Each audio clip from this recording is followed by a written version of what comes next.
إن الحمد لله نحمده ونستعينه ونستهديه ونستغفره ونعوذ بالله من شرور أنفسنا ومن سيئات أعمالنا من يهدي الله فلا مضل له ومن يضلل فلا هادي له وأشهد أن لا إله إلا الله وحده لا شريك له وأشهد أن محمدا عبده ورسوله أدى الأمانة وبلغ رسالة ونصح الأمة وكشف بالله الغمة وجاهد في الله حق جهاده حتى أتاه اليقين اللهم صل وسلم وبارك عليه وعلى آله وصحبه أجمعين يا أيها الذين آمنوا اتقوا الله حق تقاته ولا تموتن إلا وأنتم مسلمون يا أيها الناس اتقوا ربكم الذي خلقكم من نفس واحدة وخلق منها زوجها وبث منهما رجالا كثيرا ونساء واتقوا الله الذي تساءلون به والأرحام إن الله كان عليكم رقيبا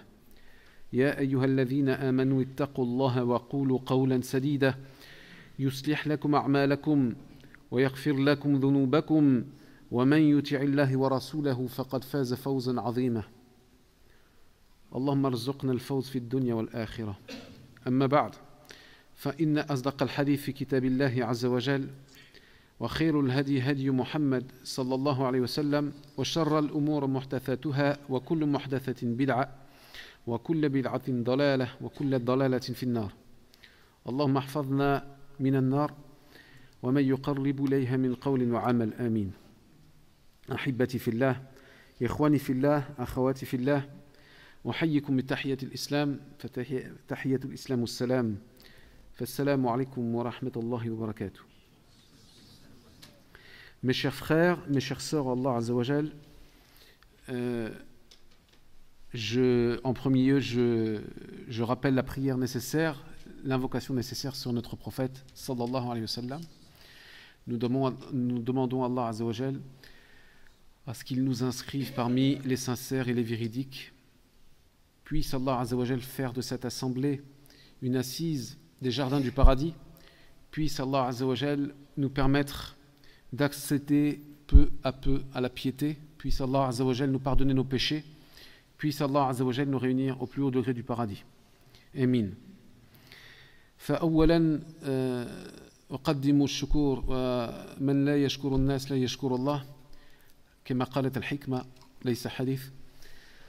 فأولا نشكر الجمعية والإخوان ربما الأخوات الذين قاموا بتنظيم هذا اللقاء فأشكر المسجد الجماعية والإخوان والأحباب وأسأل الله عز وجل أن يجزيهم خير الجزاء في الدنيا والآخرة وأن يبارك لهم في أموالهم وذريتهم وإيمانهم وعقيدتهم وفي أنفسهم وأسأل الله عز وجل أن يجمعنا مع الصديقين والشهداء والصالحين وحسن أولئك رفيقا.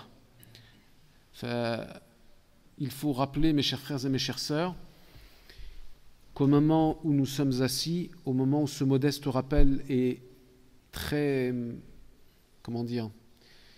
va être une partie de votre temps et du mien, il n'y a pas une instance, il n'y a pas un moment, il n'y a pas un endroit qui est meilleur que ce que vous êtes en train de faire. Et il faut commencer par ça en fait. La première des introductions, c'est l'introduction spirituelle. Enfin, il faut se rappeler que le remerciement ne revient qu'à Allah. Et que nos actes et nos pensées, parce qu'on a souvent tendance à limiter ou à imaginer qu'en islam, l'islam et le dogme n'est qu'une affaire d'actes. C'est vrai, les actes sont demandés. Allah Azza wa Jal, yatlu min al-insan al-amal. لكن حتى في النية حتى في النفس même dans l'intériorité de l'individu, dans son intention, Allah Azza wa Jal récompensera l'individu ou le punira. Donc nous allons, Inch'Allah Ta'ala, essayer tous ensemble dans une fraternité partagée, authentique, franche, exigeante, rappeler donc le sujet de ce soir qui a été proposé par les frères et qui est donc relative à une jeunesse musulmane en déviance. Et en termes d'introduction, je me rends compte en fait que le titre est boiteux. Parce que lorsque nous disons ou nous rappelons que la jeunesse est en déviance, ce qui est vrai, on reste sur l'aspect de la jeunesse. Et on en oublie que cette jeunesse n'est autre que la victime de la société dans laquelle elle vit, que la victime d'elle-même et que la victime de ceux qui les ont précédés, en bien comme en mal. Et donc cette génération à laquelle nous participons, et les générations à venir, ont été, sont et vont être confrontées à des tentations qui seront de plus en plus fortes, avec des moyens techniques et technologiques qui vont être de plus en plus fortes, et qui ne sont autres que l'instrumentalisation de Shaitan, la'anahullah. فنذكر أولا أن الشيطان يريد أن يجمع الناس إلى جهنم. هو ما في الشك من أهل النار. نيته أن يوسوس الإنسان لكي يأخذ الإنسان مؤمن مسلم كافر عاصي إلى جهنم أعاذني الله وإياكم من النار.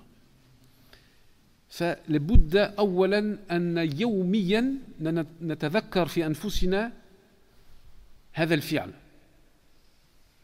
Il faut se rappeler quotidiennement dans notre vie du commun que l'intention première de Iblis, la'anahullah, qu'Allah le maudisse, c'est d'amener avec lui, de rassembler avec lui les êtres humains en enfer. Et ça, on ne peut pas aborder ce que je vais aborder par la suite sans rappeler cette chose-là. Et c'est le ciment, c'est le fondement de ce qui va conditionner toutes mes actions. Lorsque je vais glisser vers un péché, je vais désobéir à Allah Azza wa Jal, mais il faut aussi comprendre que face à cette désobéissance, je fais un pacte avec Shaitan. Quand je fais un pacte, ça ne veut pas dire que je me suis allié avec lui, mais il y a un pacte involontaire. Il y a des choses auxquelles on ne peut pas s'associer. Et donc, bi'idhnillah ta'ala, nous allons très modestement, alors je voudrais rappeler en premier lieu ce que je ne suis pas. Comme ça, on ira plus vite. Je ne suis pas imam. Je ne suis pas un homme de science. Je suis un modeste rappeleur, et ce que certains pourraient désigner comme étant un rappeleur, un conférencier, un prédicateur, ce que vous voulez. Et le rappel ne profite qu'aux croyants. Et il est très important, mes chers frères, à l'heure où nous sommes, de pouvoir contribuer, avec des seaux d'eau peut-être, à l'incendie qui est rentré dans la demeure des musulmans, de la communauté musulmane. Qui est rentré, et là aussi il faut bien être conscient de ces choses-là, هذه العافية اللي دخلت في الأمة عافية المعصية عافية الحرام. Ce feu rongeur de la désobéissance n'est pas rentré que dans la communauté musulmane. Il est en train d'envahir toute une génération qui emporte avec elle ses espoirs. Et vous savez, je voudrais juste rappeler, avant de revenir à certaines considérations et certains rappels, que la jeunesse, elle est la même partout dans le monde. Et très souvent, vous voyez les mêmes espoirs. La jeunesse qui est au Bangladesh a des lieux communs avec la jeunesse en France, qui a des lieux communs avec la jeunesse en Syrie, qui a des lieux communs avec la jeunesse en Chine, qui a des lieux communs avec la jeunesse en Inde. Pourquoi ? Parce que la jeunesse, d'une façon générale, ça a été le fer de lance de toutes les sociétés et de tous les régimes. À l'époque du prophète, sallallahu alayhi wa sallam, le prophète lui-même, alayhi salatu wa sallam, a laissé la responsabilité à des jeunes lorsqu'il voyait en eux el-juhd wal-ikhlas. النبي صلى الله عليه وسلم كان يترك المسؤولية لبعض الشباب إن كان يرى فيهم الإخلاص الصدق والقوة في الإيمان والتقوى الله عز وجل أولا. Donc on doit rappeler que le prophète sallallahu alayhi wa sallam avait pour habitude, lorsqu'il constatait la rigueur de quelqu'un, lorsqu'il constatait une envie, un désir, une piété, il laissait la responsabilité aux jeunes. فمسجدكم مثال. أنا رأيت فيكم في الجماعية اختلاط بين الكبار والصغار. هذا مثال للمساجد في فرنسا. لأن الأجيال يتغيرون مع الزمن. كان الشيوخ من قبل شباب، وهذم الشباب إن شاء الله تعالى غادي يكونوا كبار وشيوخ في السن ربما لبعض منهم. Ce qui est très étonnant et frappant, c'est qu'il y a un point commun entre la première génération et la troisième ou quatrième. C'est que les personnes âgées d'aujourd'hui ont été les jeunes d'hier, et que les jeunes d'aujourd'hui que vous êtes seront les vieux de demain. Peut-être. Je suis obligé de terminer comme ça parce que on a tellement enterré de jeunes on ne peut plus avancer les choses d'une façon aisée. Donc il faut faire très attention, mes chers enfants, pour la plupart d'entre vous, à projeter des projets, mais en ayant toujours en tête que la vie peut s'arrêter. Que le maut, l'insan لا يعرف متى يموت. قال الله عز وجل كل نفس ذائقة الموت أينما تكونوا يدرككم الموت. قال الله ولو كنتم في بيوت مشيدة. Allah Azza wa Jal dit la mort est une réalité pour chaque âme goûtera la mort. Et où que vous soyez, la mort vous rattrapera même si vous vous réfugiez dans des tours imprenables. C'est-à-dire que vous aviez des gens à l'époque qui avaient une conception de la spiritualité tellement basée sur l'ignorance qu'ils s'imaginaient qu'en vivant sur une tour, ils vivaient en ermite, en forme en solitaire. Mais vous savez, vous pouvez vous isoler. Lorsque la mort est décidée par Allah Azza wa Jal, même sur notre lit, elle nous atteindra. Et je vous le dis, pour venir d'un quartier qui vient de voir un jeune homme mourir à l'âge de 32 ans sur son lit. 32 ans. Il n'a rien, aucun antécédent de santé, il s'endort, il ne se réveille pas. Rahimahullah. Donc il faut se rappeler cette chose-là. Donc c'est très important de commencer dans cette instance-là et de rappeler bien évidemment que les jeunes d'aujourd'hui seront les vieux de demain et que les vieux d'aujourd'hui ont été les jeunes d'hier. Et que cette transition, elle est nécessaire et elle doit se faire en bonne intelligence. Rappelez également que la jeunesse, mes chers frères et mes chères sœurs, se situe entre deux périodes de faiblesse. La jeunesse, on va dire la jeunesse entre 14 et, je ne sais pas jusqu'où on évalue la jeunesse, on peut dire 40-50 ans, on est jeune dans sa tête, mais le corps, il vous rattrape. La tranche des 14, 30, 40 ans, eh bien, elle se situe dans entre deux périodes de faiblesse. La faiblesse de l'enfance, c'est-à-dire l'enfant que tu as été lorsque tu avais des difficultés à marcher, quand tu avais besoin de ton père ou ta mère pour manger, lorsqu'on urinait sur nos affaires, qu'on était des enfants, et puis l'autre période, qui sera également une période de faiblesse, qui est la période de la vieillesse, qui est aussi une période difficile, où on est atteint par la maladie. Nous sommes atteints, notre corps nous rattrape. Le jeune ou la jeune se situe toujours entre deux faiblesses, et il ne faut jamais l'oublier. Pourquoi il ne faut pas l'oublier? Parce que c'est dans cette période de la jeunesse qu'on est le plus ingrat. C'est dans cette période de la jeunesse qu'on oublie ce qu'on a été. Que toi, à 15, 16, 17 ans, tu commences à parler à ta mère ou à ton père sous prétexte que tu as pris quelques centimètres, comme si tu parlais des derniers que tu considères. Alors que ces mêmes individus que tu vois sont ceux que tu dois le plus respecter sur terre, après Allah Azza wa Jal. Ce sont ton père et ta mère, qui t'ont vu dans des tenues, si elles le racontaient. Si ta maman racontait dans quel état tu étais à l'âge avec des anecdotes, tu n'aimerais pas qu'elle soit citée devant tout le monde. Ton père partait le matin, n'avait même pas le temps de te dire au revoir.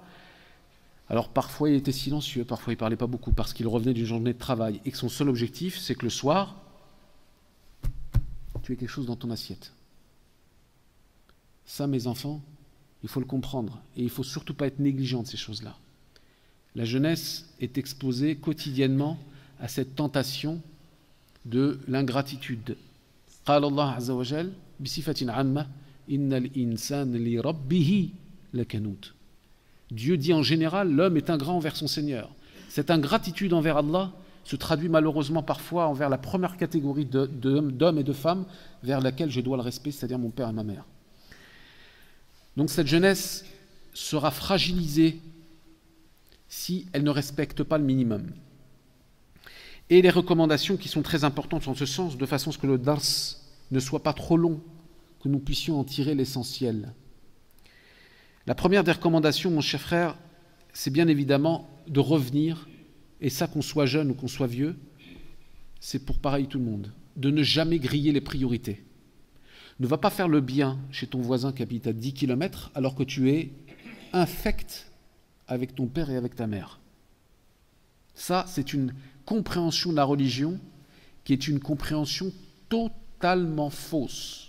فهم خطأ أن الإنسان يدعو الناس إلى الخير ما شاء الله بعيد إلى جيران بعيد وفي بيتي هو الشيطان. تجد بعض الناس مع الأسف مع بعض الناس كملك، الإنسان كملك ما شاء الله في الهضرة في العمل وكل شيء، ولكن في بيته كإبليس لعنه الله، عمله السوء، ما يتكلمش مزيان مع المرأة، تربية ما فيش، أبدا ما قالش لولديه أنا أحبك يا ولدي، يا بنتي نحبك، أبدا ما خرج هذا الكلام من فمه أبدا. هذه هي المصيبة الكبرى. Ça, c'est la pire des catastrophes que de trouver une espèce de schizophrénie dans nos comportements qui consiste à ce que nous soyons des anges entre nous, lorsque nous sommes dans nos relations sociales, nos relations fraternelles, et que nous soyons des diables dans nos demeures. Ça, c'est une forme de schizophrénie. Vous voyez, schizophrénie, on pourrait traduire par l'expression des jeunes, puisqu'on va essayer d'utiliser un petit vocabulaire adapté. Comment on dit schizophrénie? Double face, double visage, certains diront hypocrite. Et on ne peut pas parler d'hypocrisie parce que parfois c'est une faiblesse, ce n'est pas volontaire. Mais il n'est pas acceptable que nous puissions être des anges entre nous et des shayatines chez nous. Vous avez des pères de famille et des mères de famille. Je vais lancer les flèches, ne vous inquiétez pas. On en a quelques-unes pour vous les jeunes, mais on va y venir avec amour et fraternité. Des papas et des mamans, des fois, qui n'ont jamais dit à leurs enfants qu'ils les aimaient. Et donc ça crée des problèmes, ça. Parce qu'une jeunesse qui n'est pas aimée, elle ne peut pas agir. Un enfant qui n'a jamais entendu son père ou sa mère lui dire qu'il l'aimait, toute sa vie va se sentir dévalorisé. Peut-être qu'il ne sera jamais lui-même en mesure de pouvoir aimer les autres. لابد أن يكون الإنسان محبوب هو في البيت متاعه بالأب أو بالأم لكي حتى هو في المستقبل يحب الناس. Jusqu'à ce qu'il puisse aimer les autres, il faut qu'il y ait de l'amour à la maison. On ne peut pas donner quelque chose qu'on n'hérite pas. On ne peut pas donner quelque chose qu'on n'a pas reçu, sauf par la volonté d'Allah Azza wa Jal. Donc, la première des priorités, mes chers frères et mes chères sœurs, quel que soit notre âge et notre génération, c'est de revenir à soi, c'est de travailler son fort intérieur.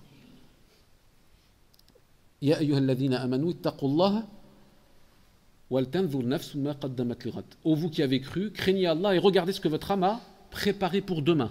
Lighad ici c'est yawm al-hisab, yawm al-qiyamah. Ô vous qui avez cru, craignez Allah, puis observez ce que votre âme a observé pour demain, a préparé pour demain. Ce qui veut dire que la première des étapes, c'est le nafs, c'est soi-même. أول الدرجات درجة الأولى في خدمة النفسية أن الإنسان يرجع لنفسه، يبدأ بنفسه قبل أن يتكلم مع الناس، يبدأ يوميا يرجع إلى نفسه. قال الله عز وجل يا أيها الذين آمنوا اتقوا الله ولتنظر نفس ما قدمت لغد. قال الله عز وجل يا أيها الذين آمنوا قوا أنفسكم وأهلكم. Dieu nous rappelle dans ce verset coranique, ô vous qui avez cru, préservez vos personnes et votre famille. Donc ça veut dire qu'il faut commencer par soi. Ya ayyuha alladhina amanu qu anfusakum wa ahlikum nara waquduha an-nas wal hijara. Dieu nous dit dans le sens du verset, ô vous qui avez cru, préservez vos personnes, donc vos nafs, et vos familles d'un feu dont le combustible seront les gens et les pierres. إذن على أي درجة صغير كبير أي جيل الإنسان المسلم المؤمن المخلص يبدأ بنفسه. Quelle que soit ta génération, ton appartenance à ton âge, tu commences par ton travail envers ton âme. Le souci que nous avons, et ça c'est un piège de Shaitan. Rappelez-vous que le Shaitan, il veut une des ruses de Shaitan. Il y en a plein. On pourrait faire une conférence sur les ruses de Shaitan. On pourrait faire des dizaines de conférences. Une des ruses de Shaitan, c'est qu'il amène l'individu pratiquant, pratiquante, et les non pratiquants bien évidemment, mais on part dans la sphère pratiquante, à inverser les priorités. C'est une ruse du diable. D'accord? On inverse les priorités. Vous voulez un exemple? مثلا تجد بعض الناس مثلا في شهر رمضان يوميا ما شاء الله يأتي لصلاة التراويح. حاجة طيبة ولا؟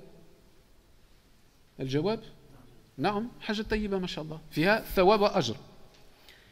لكن المشكلة أن صلاة التراويح سنة. إذا كان الإنسان يأتي في كل شهر رمضان يأتي يوميا في صلاة التراويح، ولكن من العام كامل ما يجيش الجامع، ربما ما يصليش. أين الثواب وأين الأجر فنرجع إلى الأساس نبدأ بالفرد ونزيد بالسنن. Donc, pour ne pas confondre le sens des priorités, c'est de commencer par l'obligatoire et de poursuivre et compléter par le surérogatoire, à l'exemple de Tarawih, où vous pourriez trouver quelqu'un qui va faire Tarawih d'une façon très rigoureuse pendant tout le mois de Ramadan, et c'est une bonne chose, mais pendant tout le reste de l'année, il ne vient pas à la mosquée, peut-être même il ne fait pas la prière. Donc ça, c'est un piège de shaitan. Vous savez pourquoi? Parce que pendant qu'il vient à Tarawih, Farhan, il est heureux, il est content de lui, il dit j'ai fait un effort, j'ai fait un effort, j'ai fait un effort, et peut-être même il va le faire savoir. Ça aussi, ça fait partie des ruses de shaitan. Que quelqu'un, par exemple, il arrive à faire 5-6 jours d'affilée à Salat al-Subh à la mosquée, il commence à parler. Et comme il commence à parler, il commence à observer ceux qui ne viennent pas. Et il commence à parler. Et il commence à faire de la médisance. Et il commence à dire, lui, je ne l'ai pas vu ce matin. Là, sahbi, doucement, toi, tu viens d'arriver, tu as fait 3 prières du Subh d'affilée et tu as cru que tu étais muttaqi min al-muttaqin. Tu as cru que tu étais un pieux parmi les pieux. Doucement. Les priorités, c'est la chose la plus importante. C'est-à-dire, tu commences par toi et pour toi. Lorsque tu accomplis une obligation dans tes ibadat, dans tes adorations, dans ta façon d'être, sache-le que tu le fais pour toi, tu ne le fais pas pour les hommes, tu ne le fais pas pour un savant, tu le fais l'inafsik. Et tu le fais en espérant qu'Allah il accepte. Ce qui n'est pas encore une autre étape, c'est encore une autre étape. Al-qaboul haja ukhra. Min kayd ash-shaytan la'anahu Allah, anna al-insan ahyanan yashtaghil ma sha Allah yazid fi al-harakat wa yas'ad fi ba'd ad-darajat ar-ruhiyya wa farhan 'ala nafsi. لكن مع الأسف يتكلم أنا عملت كذا حتى هذا الكنز اللي يبنى ببركة الله عز وجل نوافل القيام والصيام كل شيء يمشي ما يقدرش يزيد. علاش؟ لأن نتكلم هذا السر بينك وبين ربك عز وجل ما بقاش سر. تكلمت ربما قمت بكبر. Donc c'est une ruse du diable à ce que lorsque tu réussis à franchir des étapes dans la spiritualité, tu le gardes pour toi. À partir du moment où tu commences à afficher, à partir du moment où tu commences à l'étaler, dis-toi que ce que tu as gagné, difficilement tu peux le perdre très rapidement. Pourquoi? Parce que peut-être tu t'en es vanté. Pourquoi? Parce que tu as peut-être cru que c'était grâce à toi. Tu t'es dit, Mashallah, j'ai mis le réveil, j'y arrive. Non, il y a le réveil, il faut le mettre. Il ne faut pas non plus rêver. Hein? On est fatigué, on a des semaines, on met le réveil. Lakin al-natija min indillah. La conséquence du fait que tu te sois levé, c'est le réveil qui a été une cause, mais c'est Allah qui a voulu que tu te lèves. Vous pourriez mettre 10 réveils et la personne pourrait ne pas se réveiller. Vous savez pourquoi? Non pas parce que les réveils ne marchent pas, c'est qu'il a terminé sa journée sur un acte de désobéissance. Peut-être ce jeune garçon, jeune fille, avant de dormir, il a insulté son père. Vous allez me dire, personne n'insulte son père. Mais si, on le fait. On le fait. Quand votre père, il vous dit « Hey, Wildy, va faire ça », ou votre mère vous dit ça, tu dis « Oui, oui », puis tu fais ça, hein, vous croyez qu'on ne sait pas ce que c'est les... Pour moins que ça, vous savez ce que ça veut dire Alors pour ceux qui ne sont pas... مساكين أحيانا الكبار لا يعرفون الشاب لما يعمل هكذا غير موفق ما بغاش يقول ولكن ما يقبلش هذا هو المعنى التفسير. Hein, le sens de ce... C'est en gros, j'ai la rage, mais je me tais. Mais ça, c'est une insulte. Je peux vous assurer que dans mon travail, le moindre jeune qui me fait ça, et c'est pas arrivé souvent, il s'en est rappelé. C'est pire qu'une insulte. Hein. Donc, quand tu désobéis à Allah Azza wa Jal, en ayant ce genre de posture avant de dormir, est-ce que tu crois que tu vas te lever au subh? Tu as désobéi à celui... Il ne faut pas m'imiter. Hein. Tu as désobéi à celui auquel tu dois obéissance et tu penses que tu vas te lever? Mustahil. الولد ولا الفتى قبل أن ينام يعصي الله في معصية الوالد مثلا ما يسمعش ويحتسب أنه سيقوم للفجر. لا. Vous ne pouvez pas mélanger de l'eau pure avec de l'eau sale. Si je prends la bouteille d'eau, d'accord? Je le dis parce que ce sont des images qui doivent rester dans nos esprits. La bouteille d'eau, c'est toute ma journée, mes chers frères. Alhamdulillah, c'est un exemple. Hein. Ce que je dis, ce n'est pas vrai. C'est un exemple. L'eau pure, c'est toute ma journée. Alhamdulillah, j'ai vu des frères. J'ai rendu visite à mon voisin. J'ai été rendre visite à un malade à l'hôpital. Alhamdulillah, j'ai fait une petite sadaqa. Et tout ça, c'est l'eau. Mais à la fin de la journée, vous savez ce que je fais? Je rajoute une goutte d'urine. Une goutte dans cette bouteille. Est-ce que vous buvez de l'eau? Tu bois de l'eau. Tu peux pas boire de l'eau. Une goutte d'urine, ça salit tout le reste. Vous êtes d'accord? On va pas boire de l'eau si on met une goutte d'urine. D'accord? Toute ma journée, j'ai écouté, j'ai obéi. J'ai fait que des bonnes actions. Vous savez ce que j'ai fait à la fin? J'ai désobéi à mon père. Ma mère m'a appelé pour aller chercher du pain. Je lui ai dit non, c'est pas la peine. Ma soeur, elle ira toute seule. Et bien c'est ça cette goutte d'urine. C'est que je termine ma journée par une désobéissance. J'ai désobéi. Donc je ne peux plus boire la bouteille. Et auprès d'Allah, j'ai agi toute la journée. Et à la fin de la journée, j'ai mal agi. Je vous prends un exemple. Vous faites un jeûne en secret. As-siyam sir bayna al-abd wa bayna Allah azza wa jal. Sir. إذا كان إنسان منكم صائم ما نشوفوش. حاجة غيبة. إلا بالغيب. إلا بعلم الله. تجد أحيانا بعض الناس لا يبقون في السر. يصومون يبقى مثلا ما اتكلمش على هذا المسجد ولكن انا شفته في المسجد في مدينه فيتور شحال خطرات الناس صايمين في السر ولكن قبل المغرب يجي بالسوبانا هذا القدام مع التمره. هذا السر اللي كان بينك وبين الله مرفوع. إذن ربما دخلت في كبر. Je vous prends un exemple. Toute la journée, la personne, vous savez que le jeûne, quand on jeûne, c'est un secret entre vous. Alaykoum salam wa rahmatullah. C'est un secret entre vous et Allah Azza wa Jal. Et toute la journée, normalement, il faut essayer de le cacher. Parce que c'est un acte qui est c'est un acte de piété, le jeûne. Quelqu'un qui jeûne sincèrement pour Allah Azza wa Jal, le prophète sallallahu alayhi wa sallam, il dit, il éloigne son visage d'une distance de 70 années de marche. Sallallahu alayhi wa sallam. Et à la fin de la journée, il reste plus que 2 minutes. Au lieu que je me mets dans le fond de la mosquée, je coupe le jeûne en loose, vous voyez, sans qu'on me voie, vite fait, pour pas qu'on sache. Je me mets au premier rang, je pose un petit sopalin, je mets une date. Voilà. Vous vous rendez compte? C'est comme si vous construisez toute une maison et au dernier moment, vous allumez un pétard et vous faites tout péter. C'est exactement la même chose.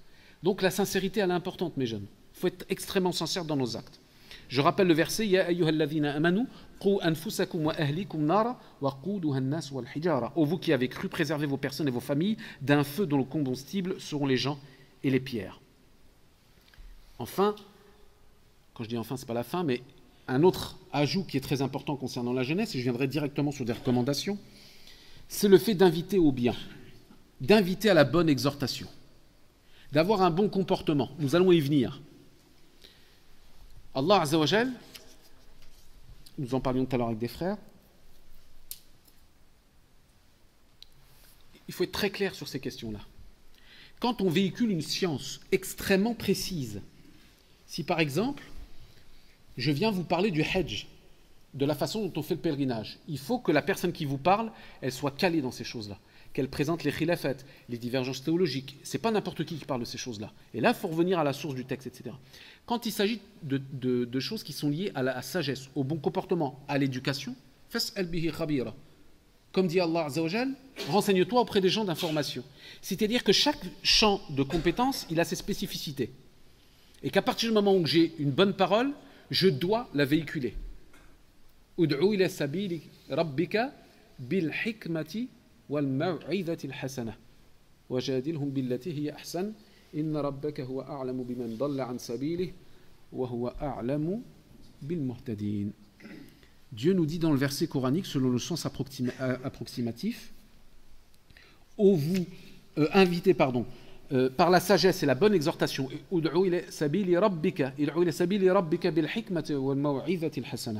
invitez par la sagesse et la bonne exhortation, la sagesse, un bon exemple.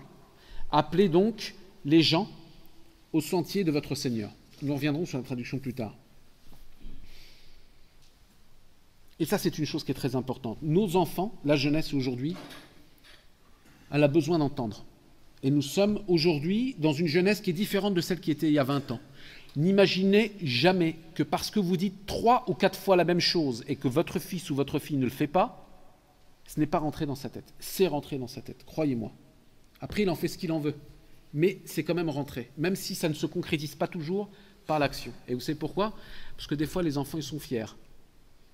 Ils sont fiers à un tel point que lorsque maman va me dire 3 fois d'enlever mes chaussures, je vais lui dire 3 fois non, juste pour contredire. Puis une fois qu'elle va aller dans les cuisines, etc., ben là, je vais les enlever. Il y a une espèce de mauvaise fierté, malheureusement. Et il ne faut pas entendre les gens. Il ne faut pas attendre que votre papa ou votre maman, elle répète 2 ou 3 fois la même chose pour pouvoir le faire. Lorsque c'est quelque chose qui n'est pas en contradiction avec la religion, il faut tout de suite le faire. Et vous le comprendrez plus tard lorsque vous serez des papas. Vous le comprendrez plus tard lorsque vous serez des mamans. À ce qu'à un moment donné, vous savez, et ça c'est très important, une bonne éducation, une jeunesse qui est fleurie, une jeunesse qui comprend bien les choses, c'est une jeunesse qui ne peut marcher que par les bonnes actions. La bonne action, c'est la signature du croyant. S'il y a une phrase à retenir ce soir, c'est ça. La bonne action, c'est la signature du croyant. Mais ça veut dire aussi l'inverse. Ça veut dire que quand, d'une façon publique, volontaire, j'ai un mauvais comportement, qui est à l'inverse de mes valeurs, j'éloigne les gens de ma religion. J'éloigne les gens de ma religion. إذا كان الإنسان يعمل بالسوء ما يعملش بالخير ما يتكلمش مزيان مع الناس أخلاقه سيئة أنا ربما سبب البعد من الناس إلى الدين ربما il se peut que par mon mauvais comportement je sois la cause de l'éloignement des gens de la religion. Et ça, c'est une responsabilité également. Donc c'est très important. Alors, bien évidemment, face à cette jeunesse qui est parfois la victime, souvent la victime des gens qui maîtrisent certains enjeux, je vais vous prendre des exemples qui sont très concrets. Extrêmement concrets. Vous avez aujourd'hui, je suis un peu gêné de le dire, même s'il y a des papas, mais c'est la réalité. Vous avez dans certains magasins, dans certaines discothèques, dans certains endroits peu recommandables, des alcools. Avant, on vendait de l'alcool, mais l'alcool, il était wadih, c'est-à-dire qu'il était clair, on savait que c'était de l'alcool. Maintenant, vous avez des industriels qui réfléchissent derrière en disant on va faire de l'alcool qui va être attirant, on va changer la couleur, on va faire des mélanges. Vous savez, c'est un petit peu comme, ça vous rappelle quoi les mélanges? Les mélanges de poison comme la chicha, par exemple, qui est quelque chose qui vous explose physiquement et psychologiquement. Il ne faut pas se raconter d'histoire. La chicha, c'est du charbon que vous imbibez dans votre corps directement. C'est de la perte de temps. C'est du laxisme dans les relations, puisque maintenant, vous avez même des bars à chicha, des endroits où les gens ils se réunissent, et il y a l'irtilat, il y a une mixité, avec un laxisme dans la relation garçon-fille, etc. Et il faut s'éloigner de ces endroits-là, c'est très important. Et il y a un certain nombre de choses sur lesquelles nous ne pouvons pas rester silencieux. Je fais référence, par exemple, il y a بعض الأخطاء أحيانا صراحة من بعض الأبوين de certains parents, il faut le reconnaître, il y a des erreurs qui sont faites aussi. اليوم في زماننا هذا أنا نقول لكم وأنا أشتغل يوميا مع الشباب الأمراض أراهم يوميا لا يمكن أن يكون الأب أو الأم لأن أحيانا مع الأسف نجد أكثر وأكثر بعض الأمهات يعيشن بوحدة يعني المرأة تعيش بوحدها مطلقة ولا هذا أكثر وأكثر قبل ما كانش هذاك الشيء دروك كتزيد هذه القضية ديال الطلاق الأم تبقى بوحدها وتربي ولدها تربي الأولاد ولكن مستحيل لا يمكن اليوم للأب والأم أن يتركوا كمبيوتر للولد بوحده في غرفته ولا البنت مستحيل إذا تركتم القضية ف يعني لا تنتظروا نجدة حسنة لا تنتظروا نتيجة حسنة لأن اليوم في الكمبيوتر انترنت عندكم الولد بوحده ولا الفتى عنده العلم الكامل قدامه وخاصة بالشر انترنت مصيبة إذا كان الإنسان ما يستعملهاش في الخير ولكن الفتى ولا البنت عندها 8 سنين 10 12 14 15 16 حتى 18 ولا 20 خلاص مستحيل أنا نقول لكم صراحة مستحيل رأينا النتائج في التربية رأينا ونرى حتى اليوم المصائب من النتائج يبقى الولد بوحده يتكلم مع صاحبته يخرجوا والباقي تعرفون النتائج والفتى نفس الشيء نفس الشيء. La jeunesse a besoin d'être encadrée. La jeunesse est plus fragile aujourd'hui qu'elle ne l'était il y a 20 ou 30 ans. Et très honnêtement, pour des raisons éducatives, je ne dis pas qu'il faut interdire Internet chez soi. Ce n'est pas ce que je suis en train de dire. Je dis qu'il n'est pas possible pour des parents raisonnés de laisser un ordinateur avec Internet dans une chambre pour un enfant ou une jeune fille seule. Ce n'est pas possible. Si on le fait, alors il ne faut pas pleurer sur les conséquences. Pourquoi ? Parce que notre jeunesse n'est pas armée aujourd'hui pour faire face au déversement, le vomi du monde qu'il y a en face de lui. Ce n'est pas possible. Ce n'est pas possible. Et les conséquences de tout cela, ça donne des conséquences énormes. Le jeune garçon, il va rencontrer des jeunes filles. La jeune fille, elle va rencontrer des jeunes garçons. Après, on ment pour sortir. On retrouve des jeunes filles. Si on veut qu'on parle de la réalité, on va en parler. On trouve des jeunes filles, ça n'existait pas avant. Les gens, ils se mettaient un voile en disant, mais non, c'est pas possible, c'est pas chez nous. Ça arrive chez nous. Vous trouvez des jeunes filles, malheureusement, 18, 20 ans, elles ont été bercées et bernées par le premier qui est venu, qui les a endormies, et vous trouvez des jeunes filles maintenant qui avortent régulièrement dans les hôpitaux. De chez nous. De chez nous. Et ce n'est pas un jugement moral quand je dis ça. Je suis en train de condamner personne. Ce que je suis en train de dire, c'est que c'est une catastrophe. Et il faut y faire face. Il faut prendre soin de cette jeunesse-là. Il faut que nous, en tant que parents, pères et mères, nous puissions assumer nos responsabilités. C'est difficile. La science, l'éducation n'est pas une science exacte. L'éducation des enfants, c'est difficile. Il y a des lignes rouges à ne pas franchir. De l'autre côté, toi, en tant que jeune garçon et jeune fille, il y a plusieurs recommandations que nous devons donner sur le plan spirituel. La première des choses, mon frère, jeune garçon ou jeune fille, essaye d'être chez toi un exemple. Wallah, si vous saviez, lorsque papa ou maman vous appelle pour vous dire « Wildy, va me chercher une baguette. Ah, Wildy, va me chercher... » Wallah, vous devriez courir pour le faire. Parce que c'est un puits de hasanat. C'est un puits de hasanat. Vous savez, vous vous rendez compte, dans nos familles, on va se parler franchement. Moi, j'ai vu des familles non musulmanes où les enfants, comprenez bien mes propos, je suis en train de prendre les qualités pour essayer de les calquer chez nous. Où les enfants, la première chose qu'ils font quand ils se lèvent, ils vont embrasser leur père, ils vont embrasser leur mère. صح ولا لا؟ ما ضيعناش هذاك الشيء، ضيعنا هذاك الشيء. يوم العيد في بعض المدن، أكثر المدن في فرنسا. ما بقاوش الأولاد يتجمعوا مع الآب ولا مع الوالدين باش ياكلوا بعضياتهم وكل شيء. دروك الشباب يخرجوا في الزنقة مع 12 يوم العيد، يوم العيد هنايا يخرجوا في الزنقة ولا في الشارع وياكلوا بعضياتهم، يتجمعوا باش ياكلوا في الكباب ولا سناك ولا الماكدو ولا حاجة. ما بقاش هذيك العائلة مجموعة كما كانت قبل. ضيعنا حاجة، ولكن مازال نقدروا نخدموا على هذاك الشيء. Il y a un problème de différence de génération. Une génération que moi j'ai connue, il y a 20 ans, le jour de l'Aïd, tout le monde est autour de la table. Même si tu ne le vois pas toute l'année, les gens sont autour de la table. Même si ça ne devrait pas arriver. Mais les gens, ils sont autour de la table. Ils mangent ensemble. Le jour de l'Aïd, c'est un jour qui est sacré chez nous. Maintenant, vous trouvez les jeunes, le jour de l'Aïd, il arrive, il fait la prière de l'Aïd. Et il dit, je vais prier l'Aïd. Il sache les cours. Bon, ça peut se comprendre. Je ne vais pas rentrer dans les détails, mais il veut faire la prière de l'Aïd. Et qu'est-ce qu'il fait ? À 11h, c'est pas il retourne chez son père, il va voir ses parents en revenant en disant « Ah, papa, maman, je suis à votre disposition. Vous voulez préparer, maman, je te donne un coup de main en cuisine. » Là, lui, il est déjà sur ses textos, lui. Il ne parle plus avec son père. Il est avec ses SMS. Il est sur son email. Hey, je dois voir Jonathan, je dois voir Ahmed, je dois voir Rachid, je dois aller Latifa. Et on se donne rendez-vous au McDo pour aller manger ensemble au kebab.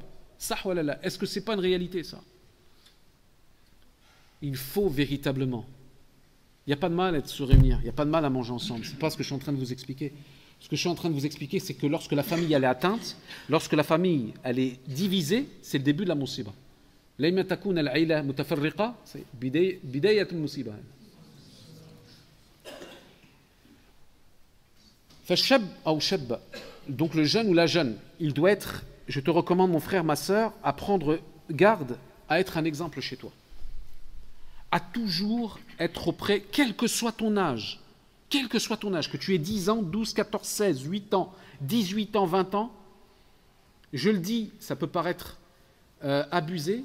Je sais, les réponses, je les connais, les questions, je les connais. Il y en a qui vont me dire, oui, mais mon père, c'est pas possible, mes parents, son truc, mon père m'a fait du mal. Je ne rentre pas dans les cas d'exception, et je vais vous dire une chose, même dans les cas d'exception, on doit marquer de la bonté jusqu'au bout. Jusqu'au bout. Même si en face de nous, on a une situation qui est difficile, on tient jusqu'au bout par la bonté. Et notre seule réponse en tant que croyant, c'est la bonté. Notre seule réponse en tant que croyant, c'est la bienveillance.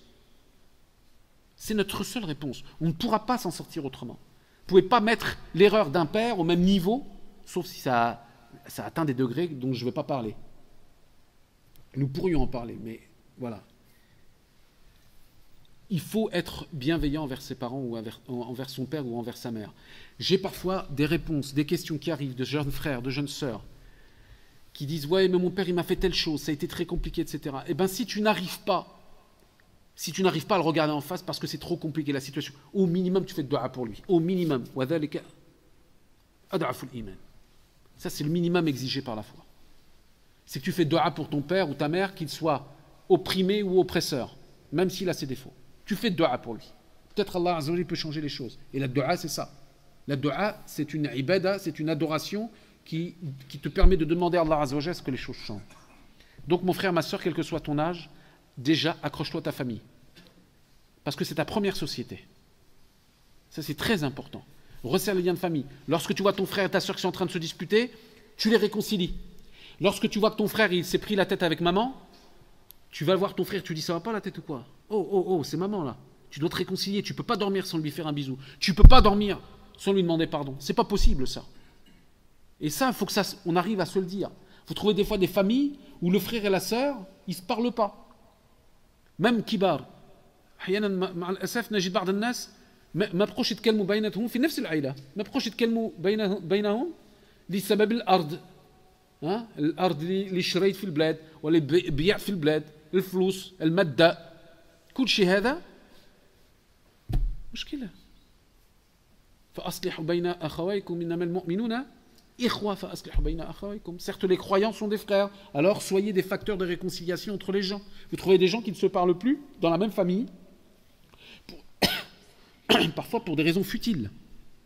Des ventes de terre au bled, des achats de maisons, des problèmes d'héritage. Regardez comment nous avons perdu notre religiosité. En fait, on parle. Je vais même aller plus loin que ça. Vous avez des fois, malheureusement, dans le cœur de certains, vous trouvez cette habitude, malheureusement, le madda, c'est quelque chose d'important chez eux. Le matériel, le fait de posséder. Pour prouver aux gens que je possède des terres, que je possède des imarat. Ça fait partie des signes de la fin du monde que de montrer que je possède. والفلوس والمادة دخلوا في القلب والصدر والعقيدة أحيانا. واش كنقولوا في بداية الصلاة؟ نقولوا شنو؟ باش الواحد يبدأ ويدخل في الصلاة ايش يقول؟ الله أكبر، أن الله عز وجل أكبر من كل شيء ولكن نكذب على أنفسنا. On dit Allahu Akbar au début de nos prières, alors qu'en fait, l'amour du bien de ce bas monde, l'amour du bien tout court, il a plus de valeur dans notre cœur que Dieu.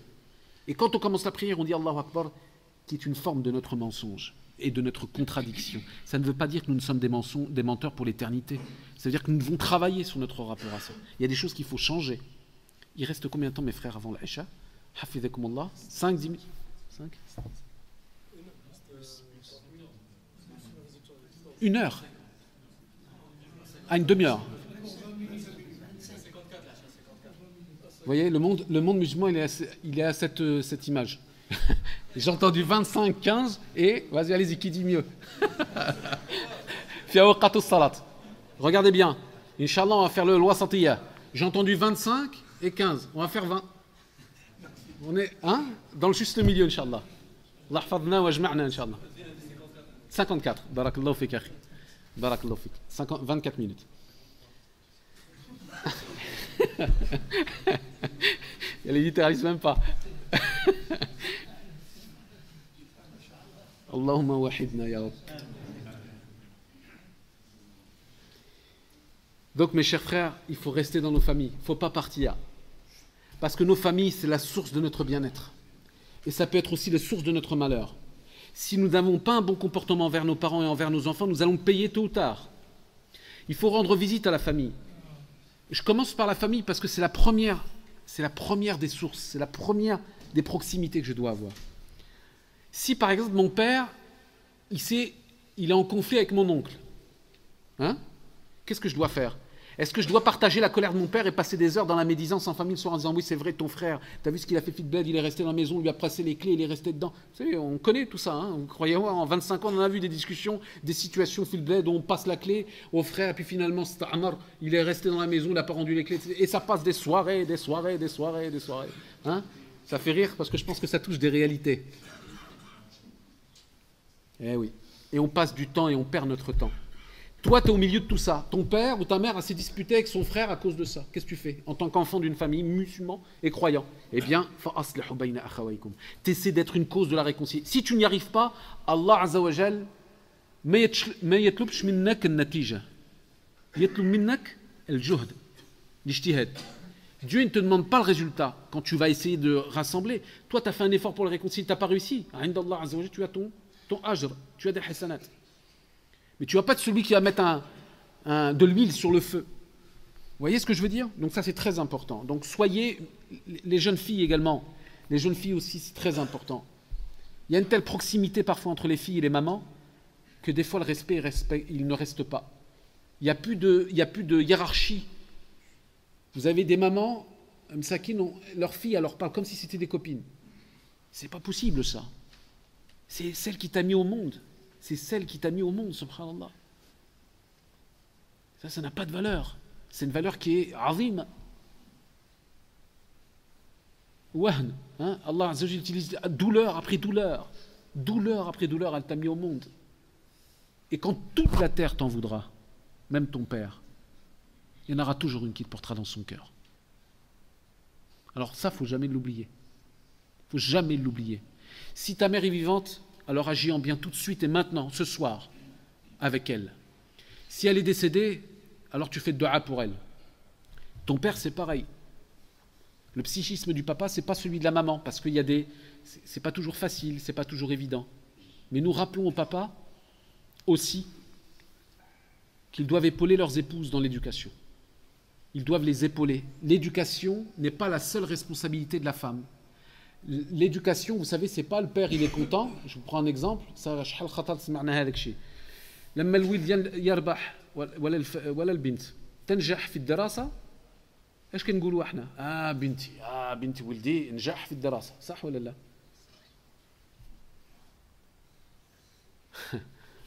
لما ما ينجحش ايش كنقولوا؟ بنتك شفتي؟ قبل كنا بنتي لما خرجت من الطريق ولا الولد يخرج من الطريق نقولوا بنتك ولا ولدك. صح ولا لا؟ هذا مش الواقع.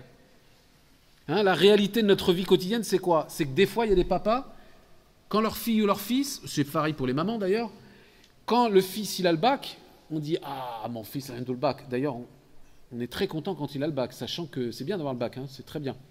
Mais c'est pas un titre de noblesse, hein, c'est pas une noblesse taqwa. On peut avoir le bac et être un shaitan en dehors de ça. Donc il faut faire attention de quoi on est fier. En tout cas, bon, on va rester au ras des pâquerettes. Mon fils il a le bac, on dit mon fils. Mais quand la fille elle sort et qu'elle dit elle a menti, elle est partie avec une copine, t'as vu ta fille? Là c'est plus ta fille là maintenant, tu regardes la mère, tu dis t'as vu ta fille? Fil Marsiya c'est la mère, hein? Dans les mauvaises actions c'est la mère et dans les bonnes actions c'est moi. On est un peu schizophrène quand même des fois. Donc mes chers frères, mes chères sœurs, quand on est papa et maman, on s'approprie les réussites de nos enfants, même si c'est eux qui sont à l'origine de ça, c'est leur réussite en premier lieu. Alhamdulillah, on se les approprie, mais il faut aussi s'approprier les échecs. Quand il y a des échecs, croyez-moi, le papa et la maman, ils ont aussi leur part de responsabilité. Mais je reviens sur la question du jeune. Je disais tout à l'heure, toi, mon frère, il y a une chose qui est très importante, c'est que le jeune, la jeunesse, et ça vient de l'éducation, mais on va le rappeler. Quand un garçon, il parle, ou une jeune fille, il doit pas être vulgaire. Il ne doit pas sortir de gros mots. Vous voyez les gros mots, des fois. Et il y a des gros mots qu'on entend aujourd'hui, que je ne dirai pas, bien évidemment, si on les avait entendus, vous pouvez demander à vos papas, on les aurait entendus il y a 20 ou 25 ans, ça déclencherait une bagarre. أحيانا تسمع بعض الكلمات عند الشباب ما كنا نسمع قبل 20 سنة ولا أكثر.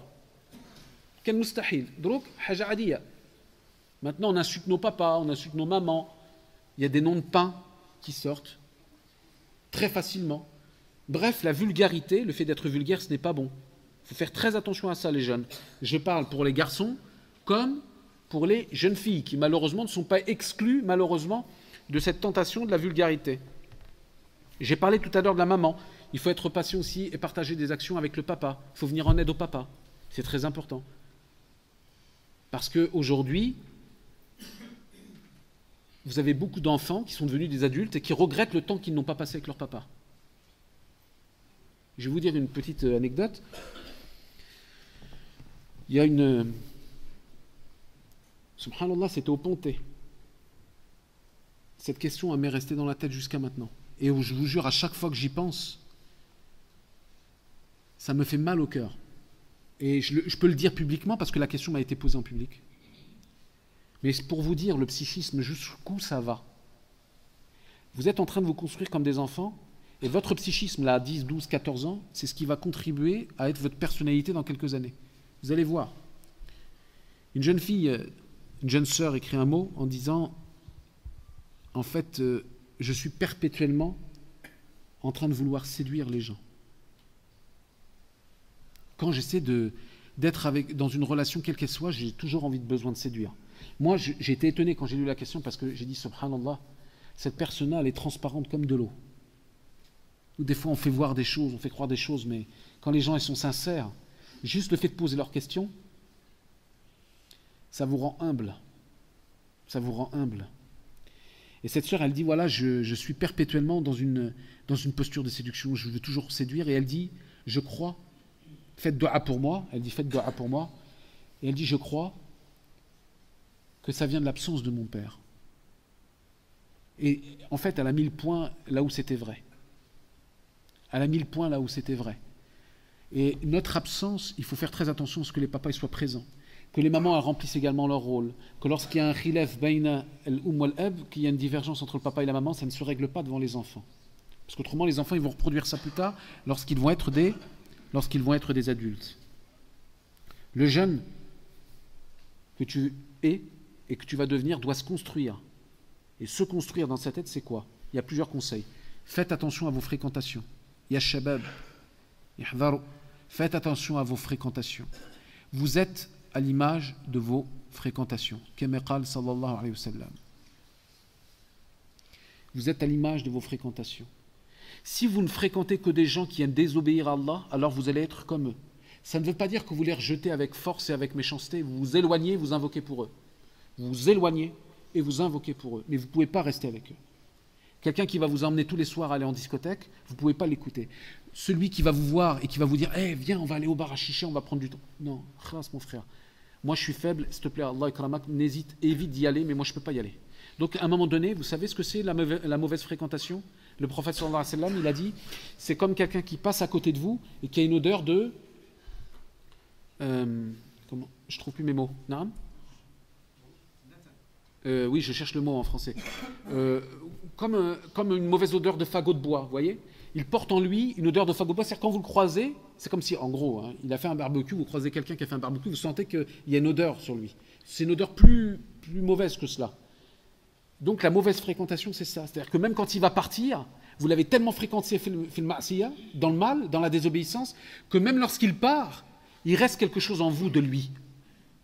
Vous voyez ce que je veux dire? Il reste quelque chose en vous de lui. Quand vous allez vous en séparer petit à petit, vous allez vous purifier.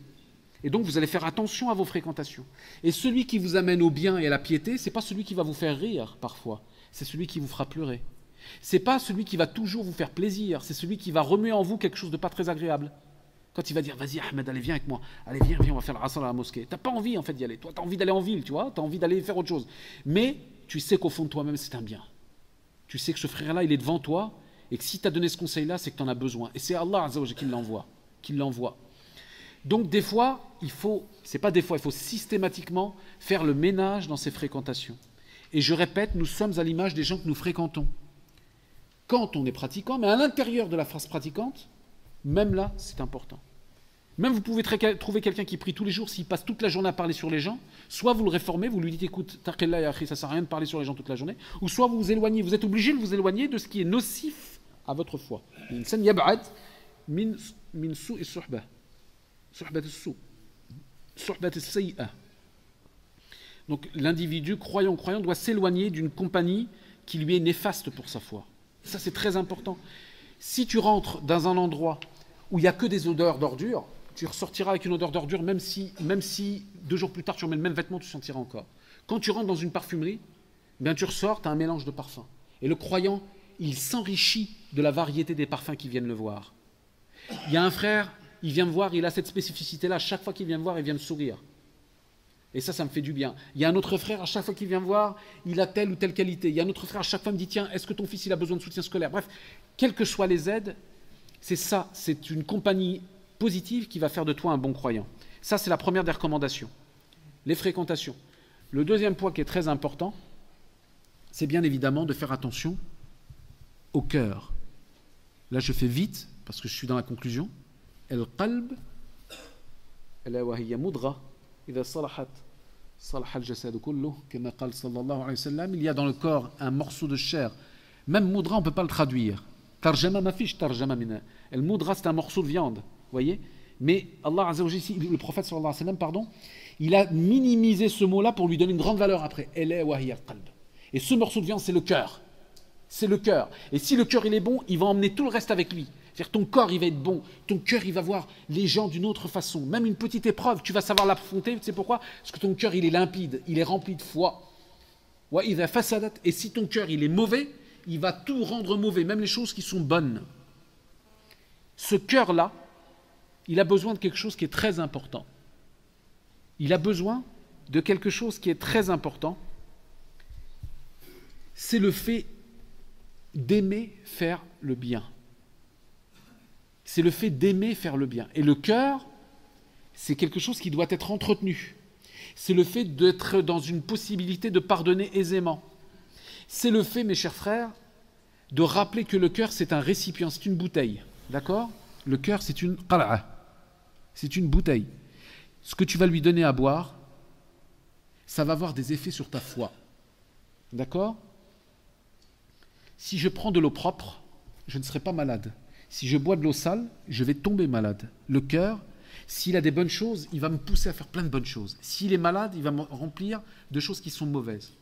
Et je vais vous dire une chose qui véhicule le cœur. Une des choses, parce qu'il y en a plein. Il y a ce qu'on écoute. Ce qu'on écoute, ça alimente le cœur. Vous me croyez ou vous ne me croyez pas? Est-ce que ce qu'on voit, ça n'alimente pas le cœur? Ça alimente le cœur. Vous regardez une chaîne à la télévision, vous voyez une chaîne, et vous assistez dans un film à une scène qui est émouvante. Vous la regardez, et votre cœur, il est touché, et vous pleurez. Donc notre cœur, il est dépendant de ce qu'on voit et de ce qu'on entend. Sah walala. Si toute la journée, mon frère, ma sœur, tu écoutes des choses qui sont nocives pour ton cœur, comme par exemple, je dis bien comme par exemple, la musique ou le rap, où toute la journée, on te répète les mêmes vulgarités. Toute la journée, on t'apprend à dire des gros mots. Toute la journée, tu parles des femmes d'une façon horrible, sachant que les femmes, c'est ta mère, ta sœur et ta fille. Il n'y a pas les femmes des autres et celles que j'ai chez moi. Une femme, c'est une femme. C'est un être à respecter en tant que tel, en tant qu'être humain. Et toute la journée, tu t'alimentes de ces choses-là. Qu'est-ce qui se passe? Eh bien, tu deviens fou. Et tu ne maîtrises plus tes passions. Vous savez pourquoi? Parce qu'à force d'entendre un mensonge 200 fois, vous le considérez comme une vérité. D'accord? Si dans une chanson ou une parole, on vous répète 3 fois, 4 fois, 5 fois, 10 fois, 15 fois, 50 fois, que le premier flic que vous devez voir, vous lui tapez dessus, vous allez finir par le faire. Parce que c'est ça ce qui est véhiculé par la musique. Là, je ne suis pas en train de rappeler on n'a pas le droit de frapper. On n'a pas le droit de frapper. Vous vous rendez compte que même dans l'Eid, pour un mouton, quand tu l'abat, tu dois cacher les... On n'a pas le droit de frapper, on n'a pas le droit de faire du mal aux gens. Vous voyez ce que je suis en train de vous expliquer? Donc à force d'entendre des mauvaises choses, ça va développer un psychisme. Un frère tout à l'heure, à juste titre, me rappelait que vous avez des fois des jeunes, quand le gars, tu le vois conduire, il est tranquille. Il n'y a rien du tout, il écoute France Info, les actualités, il roule tranquille. Il commence à allumer un morceau de rap ou de rail ou ce que vous voulez, il fait du 80-90, il commence à mettre la musique. Shaitan, il est Sta'mar, Khal fi siyara. Shaitan, il a rentré les 2 pieds, les 2 jambes, il a ramené toute sa famille. Toute la famille, elle est dans la voiture. Et lui, il commence à prendre. Et après, on prend un morceau de shit.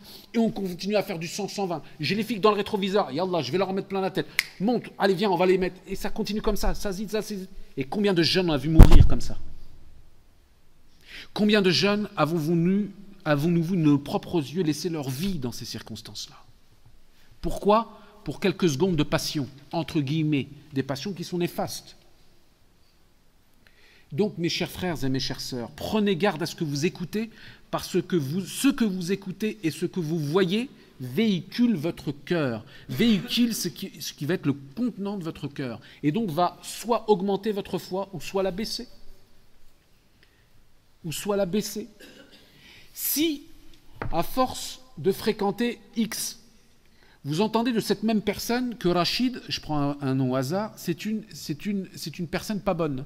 Et à chaque fois que Rachid vient vous voir, vous dit lui c'est quelqu'un de pas bien. Lui c'est quelqu'un de pas bien. Lui c'est quelqu'un de pas bien. Qu'est-ce qui va se passer? Vous allez vous-même commencer à le détester. Alors que vous ne le connaissez pas, vous n'avez pas constaté ce qu'il a dit. La médisance, c'est aussi ça. Ça alimente le cœur. La haine, ça alimente la haine. Donc notre rôle,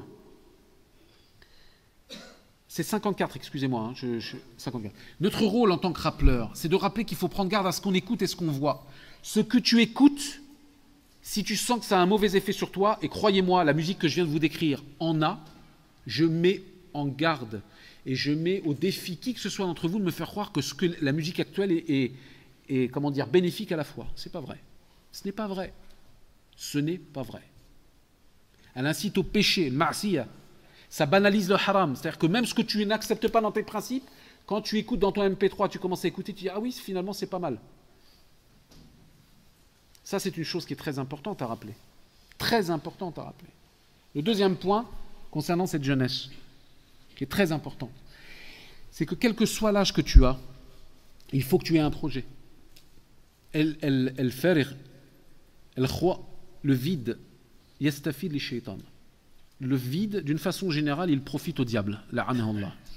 Donc il est important que si, par exemple, tu es déscolarisé, tu n'arrives pas à l'école, ce n'est pas un problème. On a le droit de ne pas aimer l'école. Vous entendez? Ce qui est problématique, c'est de quitter l'école et de ne rien faire. Ça, c'est un problème. Mais quelqu'un, un jeune aujourd'hui, qui dit « Moi, je ne suis pas fait pour les matières théoriques. J'arrive pas à l'école, c'est trop dur pour moi, je préfère faire un métier professionnel. » Eh bien, il n'y a pas de problème. Le principal, c'est que tu as une formation, tu as un mashroua. Kul sabah, lamma l'insan yastaqid, labud an yakuna indahu mashrou'an. Qu'il ait un projet. Quand tu te lèves le matin, tu te lèves pas à 10-11 heures. Moi, je ne... Alors là, c'est un discours de vieux, ce que je vais vous donner. Mais c'est vrai. Et vous aurez le même discours que moi, peut-être dans 10 ans, ou dans 15 ans, ou dans 20 ans. C'est pas possible, ce n'est pas pudique. Ce n'est pas possible, ce n'est pas pudique que vous voyez une jeune fille ou un jeune garçon, je vous parle de quelqu'un qui n'a pas de projet, c'est pas il fait ça tous les 15 jours, il fait ça tous les jours. Il se lève à 11 heures et sa mère, miskina, depuis le matin, 8 heures, à nettoyer la cuisine. Le père, il s'est levé pour aller au travail. Lui, c'est tranquille. Il a le gîte et le couvert. Il se lève à 11h midi, tranquille, il va voir les copains dans le quartier l'après-midi. Mais ya'mal shay, il fait rien du tout de sa journée, il revient le soir et c'est tranquille. Vous avez des gens, toute la journée, ils dorment, ويعيشون في الليل. نهار كامل ينعس ولكن المشكلة نقص التربية. مستحيل أن يكون الولد يبقى نائم. خاص الواحد ينوض. يا قوم يا رجل. يا بنتي. قومي. هذه حياة هذه. C'est une vie, ça, de dormir jusqu'à 2h, 3h de l'après-midi, de vivre la nuit. Ne vivre la nuit, n'aime vivre la nuit que les shayatin.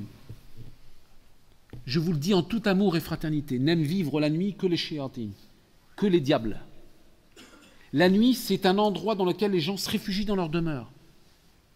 Ils restent chez eux. Il y a une tentation d'aller le soir, aller boire un truc. Si tu sais, toi, qu'en allant en ville, même avec des copains, tu vas être attiré pour faire quelque chose, Wallah, reste chez toi, c'est mieux. Reste en famille, profite un peu de ta famille, parce que tu vas le regretter. Sûr et certain. Ce que je vous dis, c'est sûr et certain. Tu vas le regretter. Nous allons tous regretter les soirées que nous n'avons pas passées avec nos parents. Nous allons tous regretter les heures perdues que nous avons mis au détriment de choses qui n'avaient pas de valeur. Nous allons tous regretter le temps que nous avons eu à passer des heures dans les cafés pour certains papas, à jouer au tiercé ou autre, mais je sais que je ne les trouve pas là, et avoir perdu du temps dans leur famille. Et après, on s'étonne que nous avons des problèmes dans nos éducations. Des mamans, parfois, qui fuient un certain nombre de choses, fuient un certain nombre de réalités, en laissant leur fils ou leur fille en couvrant le haram. C'est-à-dire que la fille, elle sort en discothèque ou le fils, il sort en discothèque et elle partage le secret entre lui et elle. Tu dis rien au Walid, tu dis rien au père. C'est pas possible. Ce n'est pas possible de fonctionner comme ça. La société musulmane, al-a'ilatul muslima, la famille musulmane, لا تشتغل هكذا أسرار في الحرام. الولد يمشي للديسكوتاك ولا البنت تخرج في الليل تمشي عند أمها وتقولها ما تقوليش للوالد أنا غادي أخرج في الليل الله يكرمك هذا بيناتنا مستحيل هذاك الشيء. C'est pas possible d'avoir de tels secrets. Pourquoi? C'est pas par peur du père, c'est pas par peur du père, c'est par la peur de celui qui regarde ton père. Donc il est très important d'avoir un projet. Si tu n'as pas de projet, commence à en construire un. Va à la mission locale, regarde ce qui te plaît sur le plan professionnel et une activité ou un intérêt qui va t'amener à te lever tous les matins et ne pas rester fil roi, ne pas rester dans le vide, sans activité. C'est très important ça. C'est pas parce qu'on commence à prier, malheureusement, je vais vous le dire la vérité, hein, on voit parfois certains jeunes, ils commencent à faire la prière et à s'y dire, le chômage. Il a cru que le fait de prier, ça l'autorisait volontairement, je précise mes termes, volontairement, parce que ça arrive qu'on soit au chômage, ça arrive des fois qu'il n'y ait pas de travail, mais volontairement, il ne veut plus rien faire. C'est pas normal, ce n'est pas normal. L'islam, il t'apporte une organisation. La religion, elle t'amène une organisation, une rigueur. Il faut que tu sois utile dans ta famille, que tu sois utile à ta famille, à tes voisins et aux gens avec lesquels tu travailles. Sois utile aux gens, c'est ça qui est important. Et c'est ça qui fera de toi un croyant illuminé, un croyant qui a compris le sens de sa foi. Une jeunesse aujourd'hui qui est attaquée telle que celle que nous sommes, ça signifie également, mes chers frères, et je terminerai sur cet aspect-là, c'est bien évidemment de connaître sa religion. Et connaître sa religion, c'est indispensable. On ne peut pas l'apprendre de n'importe qui, sa religion. Vous avez vu dans quelle époque on est rentré, là? Vous avez des jeunes et des moins jeunes, wallah, ils sont partis msakin dans des tours infernales. Ils ne connaissent même pas le Fatiha et ils vont révolutionner le monde. Ah, mais qu'est-ce que c'est que cet appris? Apprenez, revenez à la source, revenez à la mosquée, apprenez des professeurs qui sont connus, qui sont maroufines. Il ne faut pas que la foi, que l'islam, dans la foi et la pratique, ce soit un moyen d'être en révolution avec les gens. La foi et la religion, c'est un moyen d'être en paix avec toi-même. La foi n'est pas une révolution, c'est un vecteur de paix avec toi. La foi est un vecteur de lien entre les hommes.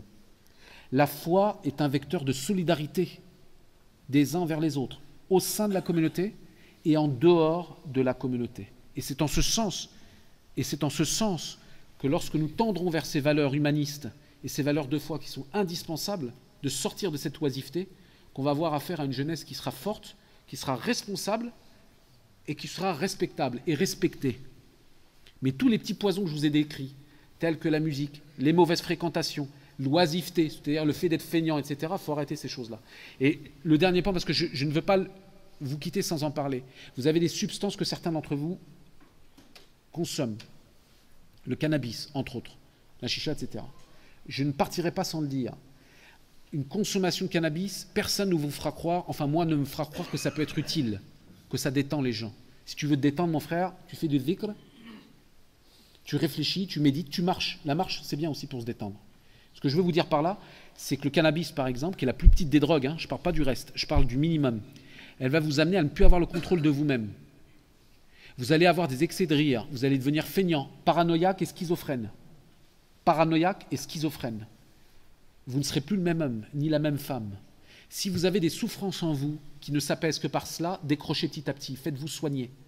Ne soyons pas nous-mêmes dans la condamnation ultime et éternelle. On a tous droit à des phases et à des périodes de faiblesse. Il faut venir en aide plutôt que de condamner, parce que c'est ainsi que le prophète sallallahu alayhi wa sallam s'est comporté. Éloignez-vous de vos fréquentations, éloignez-vous de ces mauvaises choses et revenez tout doucement à une spiritualité apaisée, apaisante, qui va vous amener à être bon avec les autres, mais surtout d'abord et en premier lieu avec vous-même. Wallahu a'la wa a'lam. Ertim, je vais conclure en vous remerciant de votre attention. en demandant à Allah Azza wa Jal de bien vous faire comprendre qu'il n'y avait aucun jugement dans tout ce que je vous ai dit. Mais nous sommes obligés de partir de l'waqi'a. Ma'al asaf, ana tkallamt min al-waqi'a. Je peux vous parler de ce que peut être une jeunesse il y a 14 siècles, et c'est très important d'y revenir, parce que nous aurions pu en faire une conférence sur la génération des sahaba, des tabi'in, etc.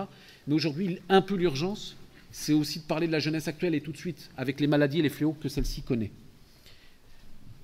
Donc je vais juste conclure en rappelant que vous avez, dans les 15 minutes qui suivent jusqu'à la fin de l'Isha et après, la possibilité d'agir en bien.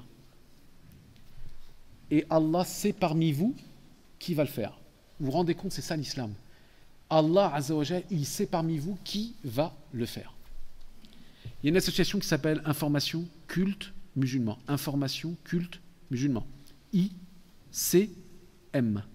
Dont je suis le président à Tours. Si vous connaissez la ville de Tours, vous ne connaissez pas, venez nous rendre visite. Il y a des châteaux à visiter. Et puis il y a beaucoup de mosquées aussi.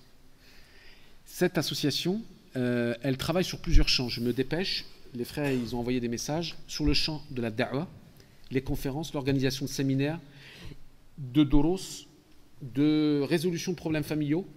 Je ne vous raconte pas l'étendard de la da'wa dans toutes ses composantes, tellement que la communauté est en feu, très honnêtement. Et puis il y a un autre pôle qui est un pôle social. Ce pôle social, il nous amène à aider des personnes qui sont dans le besoin, soit des besoins rapides, dans des situations extrêmement précises, femmes divorcées, etc., ou alors dans des situations qui sont plus étendues, telles que la saison que nous sommes en train de vivre. Notre bienfaisance n'est pas limitée à l'hiver, mais elle doit être active pendant l'hiver. Et notre association organise, bi'idhnillah ta'ala, une maraude à l'égard des plus démunis, musulmans et non musulmans. Au mois de novembre, Inch'Allah ta'ala, nous avons besoin de constituer notre budget pour pouvoir acheter tout ce qui est vêtements, nourriture, matériel de premiers soins, etc., etc. Ça aura lieu dans quelques jours, Inch'Allah ta'ala. Et donc, nous avons mis, en collaboration avec les membres de l'association de la mosquée, 2 boîtes, une pour les frères et une pour les sœurs, pour pouvoir contribuer à la réalisation de ce projet et de ce budget à laquelle nous essayons, Inch'Allah, auquel nous essayons d'être actifs. Voilà. Donc, s'il y en a parmi vous, frères ou sœurs, qui veulent participer, il y aura des boîtes ce soir. Il y a également par le biais du compte Facebook Information Culte Musulman, vous allez dessus, il y a les coordonnées. Au minimum par dua. Au minimum, Inch'Allah ta'ala, par dua. Mais parfois, dua c'est un refuge. Il faut être honnête. Allah Azza wa Jal demande infaq, lamma yunfiq al-insan yunfiq mimma yuhib. Le vrai don, c'est le don de quelque chose qu'on aime, pas de quelque chose dont on a envie de se débarrasser. Vous avez des fois des gens, ils donnent des vêtements, c'est pas par don qu'ils les donnent, c'est juste pour s'en débarrasser ou débarrasser la cave ou le grenier. Ça, c'est pas l'infaq indallah. El-insan wal mu'min yunfiq mimma yuhib. Il donne de ce qu'il aime, de quelque chose qu'il aime. Et ce qu'on aime le plus, c'est quoi? Généralement, c'est l'argent. Des fois, c'est le matériel, bref, etc. La preuve du croyant, elle est là. La solidité du croyant, elle est là. Et la somme, elle est secondaire. Mais ce qui est important, c'est de donner de soi, de sa personne, de son nefs, de ses dua et de ce qu'on aime le plus, comme je viens de le rappeler. Donc, Inch'Allah, vous êtes invités pour ceux et celles qui souhaiteraient nous épauler. Ce serait très gentil de votre part à l'égard de cette activité que vous pourrez suivre en direct, bien évidemment, sur Facebook, Information Culte Musulman, dans quelques jours ou quelques semaines, Inch'Allah ta'ala. نسأل الله عز وجل أن يجمعنا جميعا في أهل الفردوس من أهل الفردوس ومن جنة اللهم ارزقنا اليقين وارزقنا واجعلنا من أهل الجنة الفردوس الأعلى برحمتك يا أكرم الأكرمين اللهم ألف بين قلوبنا وصفوفنا واجعلنا من عبادك المهتدين اللهم اغفر لنا ذنوبنا أجمعين وكفر عنا سيئاتنا وتوفنا مع الأبرار اللهم اصلح شبابنا وكبارنا وشيوخنا وأزواجنا واشف مرضانا واستر عيوبنا ويسر حسابنا وارزقنا اليقين في القلوب والصدور برحمتك يا أكرم الأكرمين اللهم لا تدع في مقامنا هذا ذنبا إلا غفرته ولا دينا إلا قضيته ولا ضالا إلا هديته ولا ميتا إلا رحمته ولا مريدا إلا شفيته اللهم إنا نسألك حبك وحب من يحبك وحب العمل يقربنا إلى حبك يا أكرم الأكرمين يا رب العالمين اللهم ارحمنا فوق الأرض وتحت الأرض ويوم العرض اللهم اجعلنا في قبورنا من الفائزين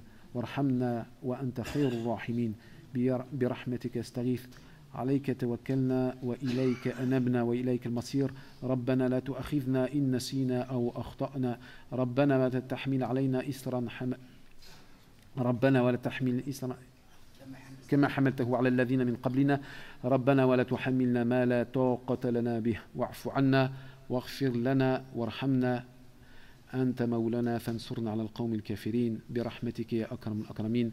وصل اللهم وسلم وبارك على خاتم الأنبياء والمرسلين محمد بن عبد الله صلى الله عليه وسلم وعلى آله وصحبه أجمعين. سبحان ربك رب العزة عما يصفون والسلام على المرسلين والحمد لله رب العالمين. Prenez soin de vous et soyez heureux.